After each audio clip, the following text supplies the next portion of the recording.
Македонски државјани се наоѓаат на бродот кој поради епидемијата на коронавирусот е задржан во Јапонија, соопшти Министерството за надворешни работи. На крузерот кој е закотвен во пристаништето во Јокохама, утврдено е присуство на заразата кај неколку десетици патници, но за сега не е познато дали меѓу нив се и македонските жители.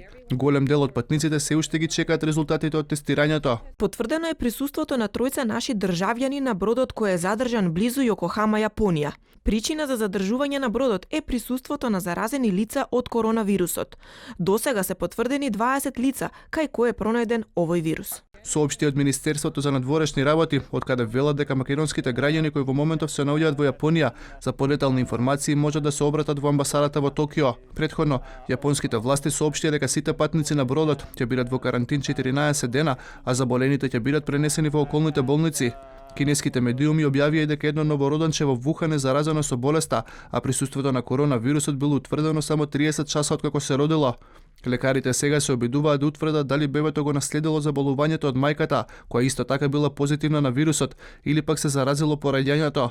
А на еден од аеродромите во Виена е регистриран патник кој се забележани симптоми на коронавирусот. Како што велат австриските власти, на авионот кој синоќа слетел од Хелсинки допатувал патник за кој постои сомнеш дека е заразен со болеста. Лицето веднаш било пренесено во најблиската болница за понатамошна анализа и лекување. Досега само во Кина од заболувањето починаа 563 лица, а повеќе од 28.000 лица заразени.